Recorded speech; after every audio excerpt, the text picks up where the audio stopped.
19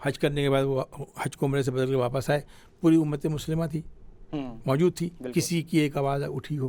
تو یہ کوئی نئی بات تو نہیں ہے. مسئلہ یہ ہے کہ اسلام مذہب اچھا ہے. کسی نے کہا تھا کہ اسلام بہت اچھا ہے, مسلمانوں سے اللہ بچائے. افتخاری کا بھی شعر ہے نا کہ امت رحمت سید لولاک پر کامل ایمان, امت سید لولاک سے خوف آتا ہے. وجہ کیا ہے؟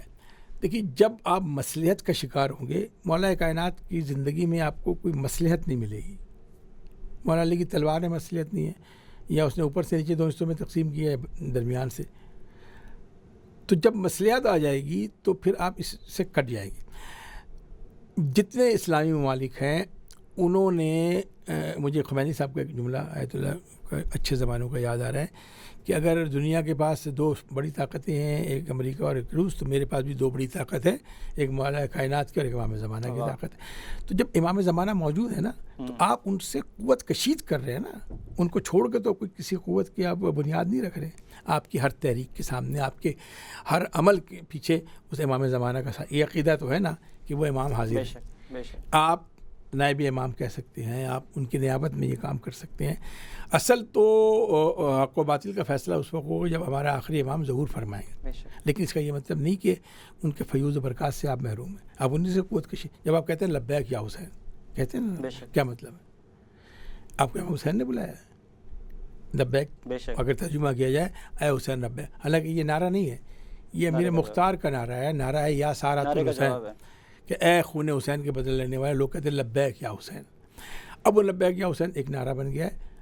لبیک یا حسین کہنے کا مطلب کیا ہے کہ میں, مجھے اور آپ کو نہیں کہہ رہے, وہ حسین کو ہی پکار رہے ہیں اور حسین سے ہی آپ کو طاقت دلانا چاہتے ہیں. آپ کو بھی چاہیے, ہمیں بھی چاہیے کہ ہم اسی خزانے سے طاقت لیں. کوئی اپنی طاقت الگ مظاہرہ بنانے کی. دیکھیں, بہت مشکل باتیں ہیں, پولیٹیکل سائنس وغیرہ بھی آپ پڑھتے ہیں.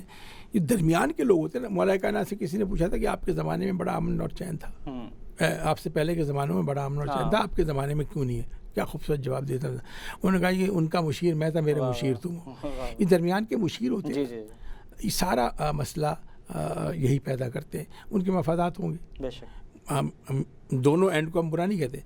میں ایک اینڈ پہ کھڑا ہوں اور ایک اینڈ سے مجھے احکامات آ رہے ہیں. اگر براہ راست آ رہے ہیں میں توسل کر سکتا ہوں, امام زمانہ سے ہے نا ہمارے یہاں, توسل کر کے میں کچھ رہنمائی دیتا ہوں. لیکن ایک جگہ سے جنریٹ ہو رہا ہے کوئی بات اور مجھ تک پہنچ رہی ہے, اور درمیان میں کہیں بگاڑ آ رہا ہے, تو نہ اس کا قصور ہے نہ میرا قصور, اس درمیانی سلسلے کا قصور ہے جو بگاڑ پیدا کر رہا ہے. یہ ہر دور میں رہے. یہ وہ آستینوں کے ساتھ ہوتی ہیں جن کو پہچاننا بہت ضروری ہوتا ہے, اور جس پر مولا کائنات میں نہج البلاغہ کا خطبہ ہے کہ اگر میرا بس چلے. واپس آئے سپین سے تو لوگ بیٹھے ہوئے تھے, مولا سردی ہے, کہاں جائیں گے لڑنے کے لیے. تو مولا نے خطبہ دیا تھا کہ میرا بس چلے تو میں اپنے 10 دے کے اس کا 1 لے لوں, اس لیے کہ تم جانتے ہو کہ میں حق پہ ہوں, لیکن تم میرا ساتھ نہیں دیتے. اور وہ جانتا ہے کہ وہ حق پہ نہیں ہے, لیکن اس کے ساتھ مخلص ہے. مولانا نے کتنا بڑا کمپیریزن کیا تھا کہ اس خلوص میں, چاہے وہ امیر شام کا مخلص ہو, میں ان کو لے کر تمہارے 10 دے دوں گی, تم ہمارے ساتھ خلوص. اس فلسفے کو سمجھ جائیں گے. دیکھیں, کربلا کی بات جو ہماری تاریخ ہے نا, اس میں کہیں کجی نہیں آئی. اس میں جہاں آپ ڈنڈی ماریں گے وہ آپ کو نقصان ہوگا. کربلا کی جو عزاداری اس کو چلنے دیں گے. جہاں آپ کوئی بگاڑ پیدا کریں گے وہاں آپ کو کچھ عرصے بعد خود ہی پتہ لگ جائے گا کہ وہ بگاڑ آپ کے لیے کس قدر نقصان دہ. عزاداری کو کچھ نہیں ہو رہا, عزاداری ابھی بھی ہو رہی, پھیل رہی کہ نہیں پھیل رہی. عزاداری ہر جگہ پھیل رہی, عزاداری کی صورتیں بدل رہی ہیں. لیکن ہم یہ تو نہیں کہ ہم پہلے ہاتھ کا ماتم کرتے تھے, امام حسین کو پرسہ پیش کرتے تھے, پھر زنجیر مارنی شروع کی تو کسی اور کو پرسہ پیش کیا, پھر ہم کل بندوق کا ماتم شروع کر دیں. آپ کہہ کہ بھائی کہ ہم پرسہ. مرکز وہی ہوگا کہ ہماری ساری عزاداری, ساری گریہ اور سارے ماتم کا مرکز حسین ہے. اچھا, یہ بھی آپ نے سنا ہوگا کہ ہم کب تک روتے رہیں گے, آنسو بہائیں گے. کیا آپ معصوم کے قول بھول گئے ہیں کہ ایک آنسو کی قیمت, علامہ ہلی کو بھول گئے ہیں؟ آپ کیسے ڈینائی کرتے ہیں؟ معصوم کہہ رہے ہیں کہ ایک آنسو کے بدلے جنت واجب ہے, اور آپ ممبر سے کہہ رہے ہیں کہ ہمیں رونا نہیں چاہیے, ہمیں یہ نہیں چاہیے. ٹھیک ہے, آپ مت روئیں. جو رو رہے ہیں ان کو رونے, آپ کچھ اور کرنا چاہتے کریں. جو رو رہے ہیں ان کو کیوں منع کر رہے ہیں کہ آپ روئیں نہیں, آپ جہاں ڈٹ جائیں؟ کیا کریں ہم؟ دیکھیے, مشکل باتیں ہیں. آپ کے چینل سے میں کہہ بھی دیتا ہوں, کیا کریں. امام زمانہ کا ظہور ہونے والا ہے, تو آئیے ہم اپنے آپ کی تیاری کریں. کیا تیاری کریں؟ آپ مجھے کلشنکوف چلانا سکھا دیں گے؟ آپ مجھے کمانڈو ٹریننگ دے دیں گے؟ یہی کریں گے نا. امام جب ظہور فرمائیں گے تو ان کے ہاتھ میں تلوار ہوگی. اب سوال پوچھیں کہ آپ کے پاس گائیڈڈ میزائل ہے اور یہ ہے، اور وہ تلوار سے کیسے لڑیں گے؟ یہاں عقیدے کی بات آتی ہے. یہ یاد رکھیے گا، امام زمانہ کے ہاتھ میں تلوار ہے، آپ کے ہاتھ میں تلوار نہیں ہے. دو چیزیں ہیں جو کسی تحریک، وقت ہے نا تھوڑا سا، دو چیزیں ہیں جو کسی تحریک کو آگے بڑھاتی ہیں. ایک مالی مدد، کہ جب آپ سے کوئی مالی مدد مانگے تو آپ ہاتھ نہ کھینچیں، اور دوسرا جب خون کی ضرورت پڑے، قربانی کی ضرورت پڑے. 1400 سال سے عزاداری آپ کو کیا سکھا رہی ہے؟ ابھی امام نے آپ سے مانگا نہیں ہے، لیکن آپ امام کے نام پہ لٹا رہے ہیں نا. کبھی نظر کی نیاز میں، کبھی عزاداری کی صورت میں، کبھی امداد کی صورت میں. خمس و زکوٰۃ بھی اسی کا حصہ ہے. ابھی امام نے مانگا نہیں، آپ اپنی جیبیں خالی کر رہے ہیں. غریب آدمی بھی اپنی جیب خالی کر کے فرشت. اور خون ابھی امام نے مانگا نہیں، آپ امام کے نام پر خون بہاتے ہیں، حرم امام حسین میں بہاتے ہیں. تو اس کا مطلب ہے 1400 سال سے ایک قوم کی تربیت ہو رہی ہے کہ جب تمہیں خون اور پیسوں کی ضرورت ہو تو تم پیچھے نہ ہٹو. یہ ساری عزاداری تربیت کرتی ہے کہ جب امام زمانہ آواز دیں گے، کیونکہ ہمیں ہماری رگوں میں ہے، ہم نازوں کے نہیں پلے، ہم نیازوں کے پلے ہوئے ہیں. تو ہم اپنی قربانی میں ہمیں کوئی، یہی ہماری تربیت ہے، کوئی نئی چیز نہ لائیں. نیا مقصد کربلا نہیں، مقصد کربلا طے شدہ. 1400 سال سے مقصد کربلا کا تعین ہی نہیں ہوا. آپ لوگوں کو کہتے ہیں ہر سال مقصد بدل جاتا ہے.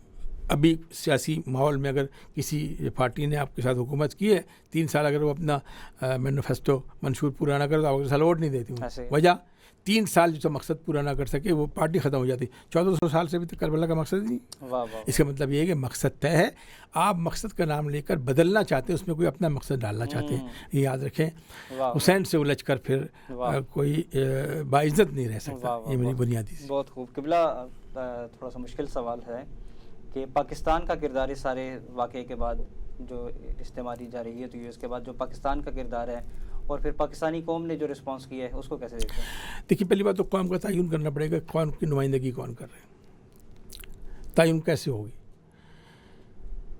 دیکھیے، اہل تشیع کے لیے 1400 سال میں کوئی بھی زمانہ اچھا نہیں گزرا. یہ کہنا کہ حالات خراب ہو جائیں گے اور یہ ہو جائیں گے، یہ سب بہانے بازی ہے. ہم وہ پودا ہیں جو یعنی غیر مرطوب، کیا کہتے ہیں اسے، مشکل حالات میں زیادہ تیزی سے پنپتے ہیں. ٹھیک، 1400 سال سے ہمارے حالات کبھی بھی اچھے نہیں رہے، لیکن ہم اسی حالات میں عادی ہیں. ہم عدم تشدد کے لوگ ہیں. ہم نے کبھی پہل نہیں کی. ہمارے یہاں جہاد واجب نہیں ہے جب تک اذن معصوم نہ ہو.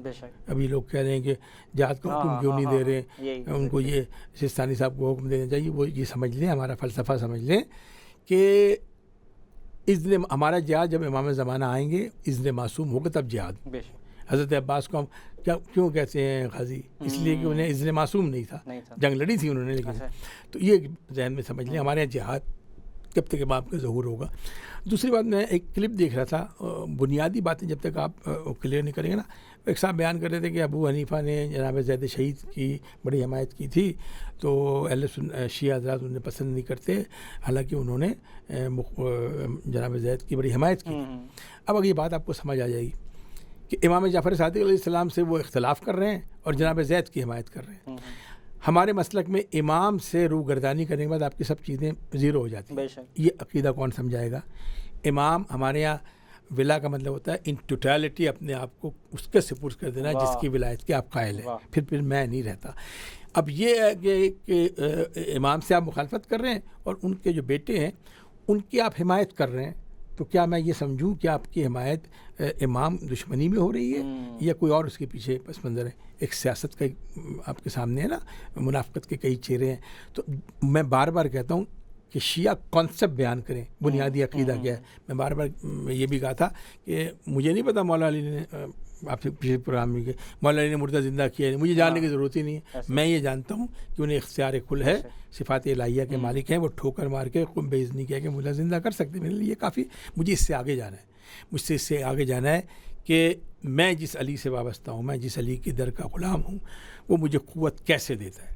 مجھے قوت ملتی رہے گی تو میں اس در سے وابستہ رہوں گا. اگر آپ کو قوت نہیں ملے گی تو پھر آپ اپنا گریبان جھانکنا پڑے گا کہ آپ علی کو چھوڑ کے دائیں بائیں جائیں گے تو پھر ایسے ہی ہوگا. حالات کس بات کے متقاضی ہیں کہ ہم نے کیا؟ دیکھیے، حالات میں بہت قائدانہ صلاحیت نہیں رکھتا، لیکن ایک بات بتا دوں کہ زمانہ کتنا ہی خراب ہو جائے، ہماری بخشش اور ہماری بقا کی ضمانت صرف عزاداری ہے مظلوم کربلا، کچھ اور ہماری، بلکہ میں ایک قدم آگے بڑھوں، شاید اس پہ بہت اختلافی بات ہوئی، ہماری شفاعت میرا عقیدہ ہے، ہماری شفاعت سوائے عزاداری حسین کی اور کوئی مادر حسین کے علاوہ کسی نے ہماری سفارش کروانی ہی نہیں۔ پوری جناب سیدہ کی زندگی میں مجھے ایک جملہ بتا دیجیے کہ یا شہزادی زینب کی خود میں سے ایک جملہ بتا دیجیے کہ انہوں نے شام کی عورتوں کو بٹھا کے کہا ہو کہ تمہارے اعمال ٹھیک ہونا چاہیے، تمہیں نماز صحیح پڑھنی چاہیے، انہوں نے صرف ایک بات کہی ہے، میرا حسین مارا گیا ہے، حسین کی فرشادہ بچاؤ، جب کوئی پیاسا مارا جائے۔ تو میں منیمم آپشن پہ آ رہا ہوں کہ ہم بہت گناہ گار ہیں، میں اپنے عمل کو آپ کسی کے سامنے نہیں پیش کر سکتا، میں اپنی نمازوں کو مگر ایک بات ہے کہ میں جس حد تک جا سکتا ہوں وہاں میں عزاداری سے مخلص ہوں، میں حسین سے اس حد تک مخلص ہوں جہاں تک میں جا سکتا ہوں، میں اس طرح مخلص ہو نہیں سکتا جس طرح ہونا چاہیے۔ تو میری اللہ کہتا ہے نا جو تم نے کوشش کی اس قدر میں، تو میں کوشش کرتا ہوں کہ مولا حسین اور عزاداری سے مخلص ہو جاؤں۔ مجھے عزاداری کی ہر ادا اس لیے پسند ہے کہ جب میری آنکھوں میں آنسو آ جاتے تو میں سمجھتا ہوں کہ میرے اندر حسین بسا ہوا ہے۔ اگر آپ گریے کی شدت میں بیٹھے ہوں اور آپ کی آنکھیں دائیں سے بائیں گھوم رہی ہوں اور آپ کی آنکھوں سے خشک سمندر ہو، تو اس سے بڑی بد نصیبی کوئی نہیں ہے کہ ایک قطرے، علامہ علی کا واقعہ ہے، ایک آنسو کے بدلے جب جنت واجب ہے وہ بھی آپ کو نصیب نہیں ہے تو پھر آپ کے اعمال کے کیا فائدہ؟ قبلہ آج کیونکہ یوم شہادت امیر کائنات ہے تو ایک جملہ دیکھیے سرکار، یہ یوں سمجھیے کہ ہم جس طرح روزہ عاشور مناتے ہیں وہ اس سے کم نہیں ہے کہ آج اس خانوادے کے وہ ہستی جاری ہے جو کائنات کا مشکل کشا ہے۔ ذرا آج 21 رمضان ہے اور تاریخ نے جو منظر لکھا ہے کہ 19 کو ضرب لگی ہے اور مولا کائنات مسلسل بے ہوش ہو رہے ہیں اور آج کے دن سارا خاندان جمع ہے۔ اب ذرا تھوڑی سی اس کیفیت کو ذہن میں رکھیے گا جو صاحب دل حضرات ہیں کہ اگر گھر کا بزرگ بھی مولا کائنات جیسا دنیا سے جا رہا ہو تو ساری اولاد اور بچے کھڑے ہیں اور آخری سانسیں لے رہی ہیں، اس وقت ایک موت کی خاموشی، ڈبڈباتی ہوئی آنکھ مولا کائنات نے کھولی اور ایک دفعہ امام حسن علیہ السلام کو اشارے سے بلایا اور کہا بیٹا یہ خانوادہ تمہارے سپرد ہے۔ گھمبیر خاموشی میں اچانک سسکیوں کی آواز بلند ہوئی، سسکی آہوں میں بدلی۔ اب مولا کائنات آنکھ کھول گئے کہ جناب ام المؤمنین نے حضرت عباس علیہ السلام کو اپنی گود میں کندھے پہ ہاتھ رکھا ہوا اور رو رہی۔ تو مولا کائنات نے پوچھا کہ کیوں رو رہی ہو؟ کہا امیر المومنین آپ نے ہر ایک کو امام حسن کے حوالے کر دیا، کیا میرے عباس سے کوئی قصور ہوا ہے؟ امام کی آنکھوں میں آنسو آ گئے۔ امام نے حضرت عباس کو بلایا تو وہ ایسے نکلے ماگی گوسے سے، کمان سے تیر نکلا، سینے سے لگایا، دیر تک روتے رہے۔ اس کے بعد حسین کو بلایا اشارے سے، امام حسین کا ہاتھ کھولا، امام حسین کے ہاتھ پہ حضرت عباس کا ہاتھ رکھا۔ دیکھیے دنیا کا تقاضا کیا ہے، جب بڑے کے سپرد کرتے ہیں نا تو کیا کہتے ہیں، بڑے سے کہتے ہیں نا چھوٹے کا خیال رکھنا۔ مولا علی نے عباس کے ہاتھ پہ ہاتھ رکھ کر عباس کو مخاطب کیا کہ بیٹا عباس، حسین سے خبردار رہنا۔ یہ تربیت تھی، یہ وہ کربلا کی بنیادیں تھیں جو مولا کائنات کا مشکل کشا آج دنیا سے رخصت ہوا ہے۔ جناب زینب و کلثوم کی اسیری کے دن خدا ان گھروں کو آباد رکھے جہاں آج کے دن فرش اعضا بچتی ہے، جناب سیدہ کو پرسہ دیا جاتا ہے، رسول خدا کو پرسہ دیا جاتا ہے۔ میرا پورا عالم اسلام اس کے لیے مسلک کی قید نہیں ہے کہ ذرا سوچئے کہ جس نے اسلام کے سورج کو نصف النہار تک پہنچایا ہو آج وہ دنیا سے جا رہا ہے، تو مروت کا تھوڑا سا تقاضا تو یہ ہے کہ اگر احسان فراموش نہیں ہے تو اس عظیم ہستی کے دنیا سے جانے پر تھوڑا سا چہرے کو غمزدہ کر لیں اور کوشش کریں کہ اس میں جو لوگ ملوث ہیں ان سے کم برات کا اعلان تو کریں نا، بے شک آپ نام نہ لیں۔